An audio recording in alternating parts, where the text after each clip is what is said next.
Welcome back as we delve into, as I said before the break, a vitally important discussion today as we turn to medical matters. And when we talk about heart disease, we usually picture adults, but many South African children are born with serious heart conditions or develop them early on in life. It doesn't just affect them. Often the warning signs go unnoticed until it is heartbreakingly too late. Well, on this day, World Heart Day, the message is clear. Don't miss a beat, because early diagnosis can and is saving lives. But it's also about building a future where children with chronic heart disease can live full, thriving lives. And joining us are Professor Liesl Zulker, a pediatric cardiologist and researcher at the incredible Children's Heart Disease Research Unit. And then one of our own, I'm going to call her Blair Inglis, a heart patient and advocate who is living proof of what's possible with the right care. Thank you so much for being here. Can we get a round of applause? Because it is very early in the morning and it is World Heart Day. And it's one of those days where you want to celebrate this opportunity to talk more about what's happening. So, Prof, thank you so much for being here. I'd love to, as a jumping off point, get into what your research unit actually does. Because I have a feeling we had young magicians on the show earlier. I would imagine the magic happening in your space is quite powerful. But fill us in. Yeah, no, thanks very much. And so the Children's Heart Disease Research Unit, it's based within the Division of Pediatric Cardiology. That's the Department of Pediatrics at Red Cross Children's Hospital. Just amazing. We work across the Red Cross as well as Groote Schuur hospitals as well, because children grow up. And we work from bench to bedside to community. So we do basic science. We have a laboratory where we look at the genetics of congenital and childhood onset heart disease. We work clinically, where we try and improve outcomes for children living with the disease, which also speaks to things like clinical trials. We then work into the community where we do scientific and technical work. We also work with agencies like the WHO, with WHO AFRO, with the Medical Research Council, around things like guidelines and algorithms. And then we work very, very closely with our lived experience experts like Blair and others that define the way we need to do our research. This is quite a complete ecosystem that you are imagining, I would, or kind of allowing us to wrap our heads around. What comes to bear through having kind of a unified front like this? I would imagine at great pains to get to this point.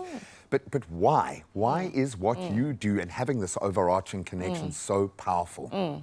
So it's really important because children that are born with heart disease, or as you say, develop it early in life, those that are born in low and middle income countries have a very different outlook and a different prognosis. And so we need to do a needs analysis, we need to understand that, we need to understand the genetics, and then we need to put into place interventions to ensure that they live a long and prosperous and happy lives with the best possible outcomes. This to me is the best of the medical fraternity stepping up to provide private healthcare level of service to families that don't. I don't know why it makes me so emotional, but I would imagine for you it must be a very emotional day every day.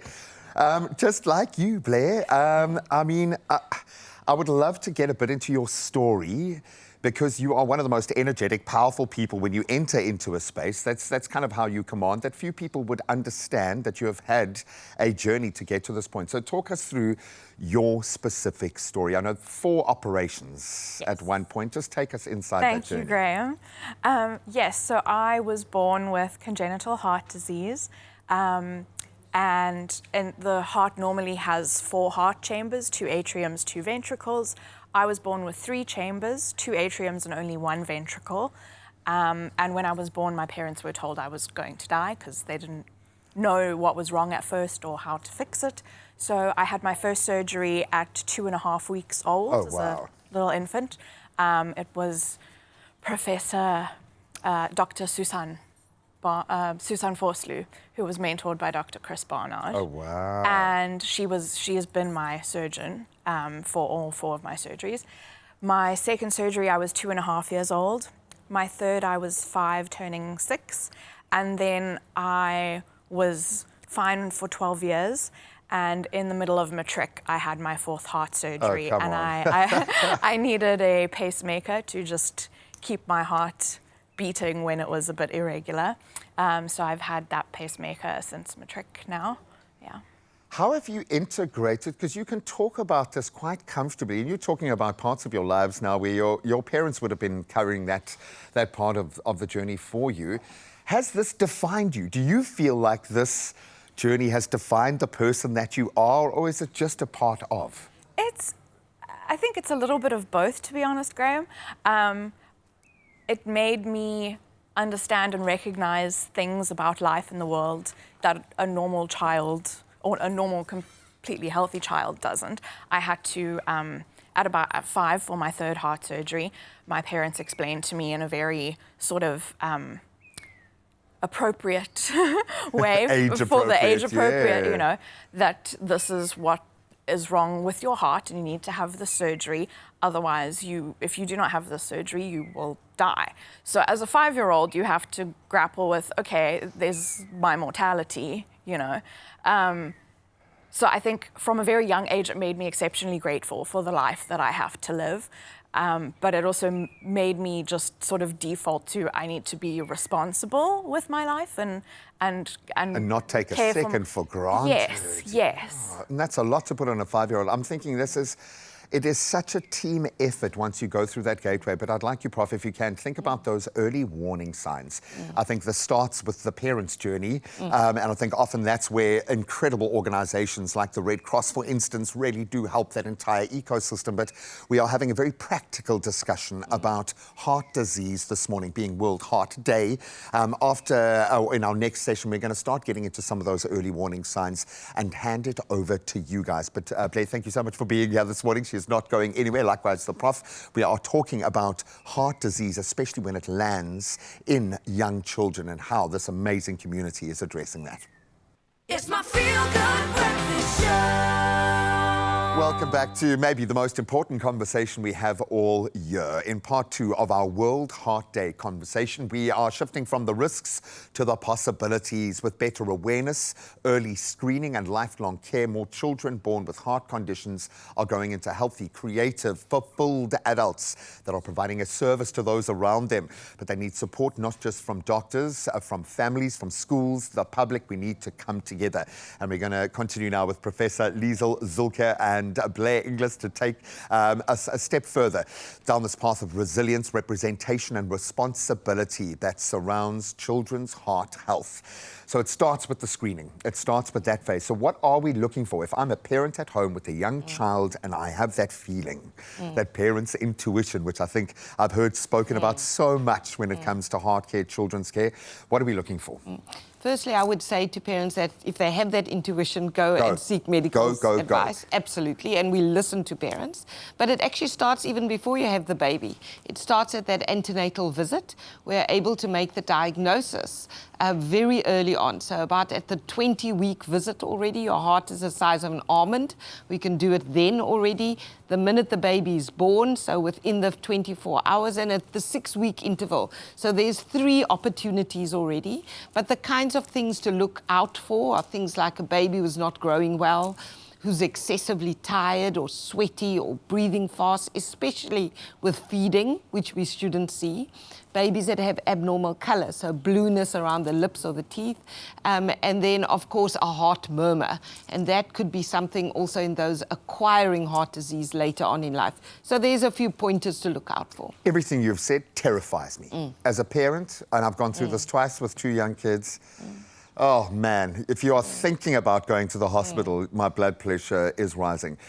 Why do we not go through these measures? Is that level of denial, the fear of finding out the consequences, what is standing in the way of detection and converting at that critical gateway? Yeah, I think fear is very much one of them, but also advocacy and awareness. We don't there's know this what we don't know. understanding that if there's a heart condition, that's the end. And it's not like that. We know this because we have wonderful people like Blair.